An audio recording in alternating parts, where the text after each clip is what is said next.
Hi friends, இன்றைக்கி நம்ம வீடியோவில் என்ன பார்க்க போகிறோன்னா எல்லாருக்கும் ரொம்ப பிடிச்ச கேக் தான் பார்க்க போகிறோம். அதுவும் இந்த மாம்பழ சீசனில் கிடச்ச மாம்பழத்தை வச்சு நம்ம எப்படி செய்யலான்னு பார்க்கலாம். அதுக்கு முன்னாடி என்னோடய சேனலில் இது வரைக்கும் யாரும் சப்ஸ்கிரைப் பண்ணலன்னா சப்ஸ்கிரைப் பண்ணிக்கோங்க. பக்கத்தில் வர்ற பெல் பட்டனை கிளிக் பண்ணுங்கள். அப்போ தான் நான் போடுற வீடியோஸ் எல்லாம் உங்களுக்கு வரும். ஓகே, எப்படி பண்ணலான்னு பார்க்கலாம். ஃபஸ்ட்டு நான் ஒரு மாம்பழம் எடுத்திருக்கேன். நல்லா பழுத்த மாம்பழம் எடுத்துக்கோங்க. அதை நல்லா குட்டி குட்டியாக கட் பண்ணி மிக்ஸி ஜாரில் சேர்த்துக்கிறேன். ஒரு மாம்பழம் எடுத்திருந்தேன், ஒரு மாம்பழம் பீசஸ் இவ்வளோ. அது கூட நான் அரை கப் சீனி சேர்க்குறேன். சுகர் ஆட் பண்ணிக்கிறேன் அரை கப். அப்புறமா 1.25 கப் ரவை சேர்க்குறேன். அரை கப் சர்க்கரைக்கு 1.25 கப் ரவை கரெக்டாக இருக்கும். 1.25 கப் ஆட் பண்ணுறேன். அது கூட ஒரு 1/4 கப் எண்ணெய் ஆட் பண்ணுறேன். சன்ஃப்ளவர் ஆயில் அது ஆட் பண்ணிவிட்டு அப்புறமா ஒரு அரை கப் பால் ஆட் பண்ணுறேன். காய்ச்சி ஆற வச்ச பால் இது. எல்லாத்தையும் நம்ம மிக்சியில் போட்டு அடிச்சிட்டு வந்துடலாம். இப்போ பாருங்கள், நல்லா அரைச்சாச்சு. அதை நான் ஒரு பவுலுக்கு சேஞ்ச் பண்ணிக்கிறேன். சேஞ்ச் பண்ணிவிட்டு ஒரு 15 நிமிஷம் அதை அப்படியே ஊற வச்சுருங்க மூடி போட்டு. 15 நிமிஷத்துக்கு அப்புறம் எப்படி இருக்குன்னு பார்க்கலாம். இப்போ பாருங்கள், 15 நிமிஷம் ஆயிடுச்சு. நம்ம அது கூட ஒரு ஸ்பூன் பேக்கிங் பவுடர் ஆட் பண்ணுறேன். அரை ஸ்பூன் பேக்கிங் சோடா ஆட் பண்ணுறேன். கொஞ்சம் கட்டியாக இருக்கிற மாதிரி இருக்கிறனால நான் அது கூட கொஞ்சமாக மில்க் ஆட் பண்ணுறேன். மில்க் ஆட் பண்ணி நல்லா மிக்ஸ் பண்ணிக்கலாம்.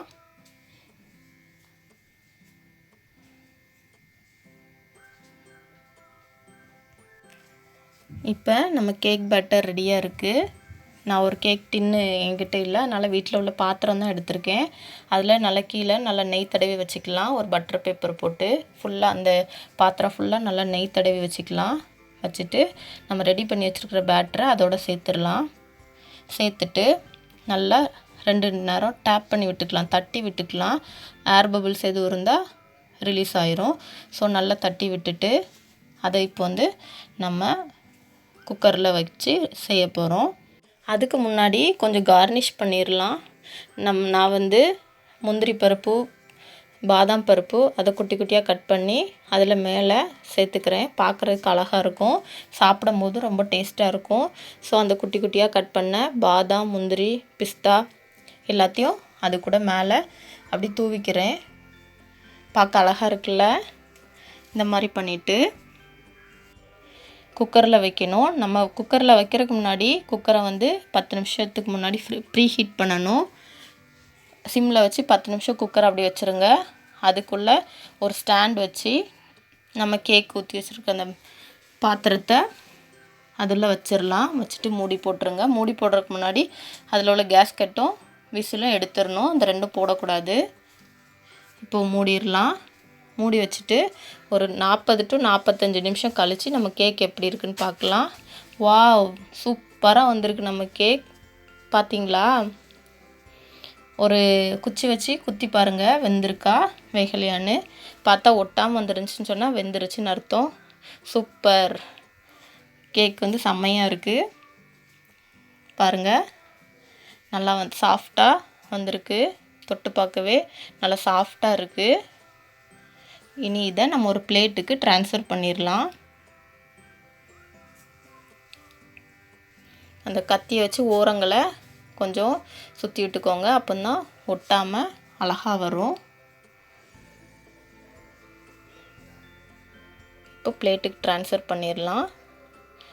பாருங்கள், ஒரு துளி கூட ஒட்டலை. ரொம்ப சூப்பராக வந்திருக்கு. நம்ம அந்த பட்டர் பேப்பரை எடுத்துடலாம். ரொம்ப ஈஸியாக செஞ்சிடலாம். மிக்சியில் போட்டு அடித்து அதை ஊற்றி குக்கரில் வச்சிட்டோன்னே கேக் சூப்பராக ரெடி ஆயிரும். நீங்களும் இதை கண்டிப்பாக வீட்டில் ட்ரை பண்ணி பாருங்கள். ட்ரை பண்ணி பார்த்துட்டு உங்களோட கமெண்ட்ஸை என்னோட ஷேர் பண்ணுங்கள். பாருங்கள் எவ்வளோ எம்மியாக இருக்குது. சூப்பராக இருக்குது. குழந்தைங்க வந்து ரொம்ப விரும்பி சாப்பிடுவாங்க. இப்போ நம்ம அதை கட் பண்ணிடலாம். கட் பண்ணவே ரொம்ப சாஃப்டாக இருக்குது.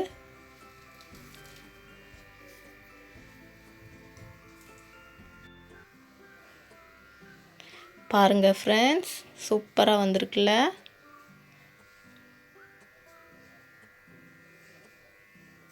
இந்த வீடியோ உங்களுக்கு பிடிக்கும்னு நான் நினைக்கிறேன்.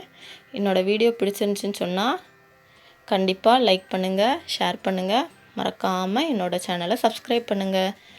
Bye friends.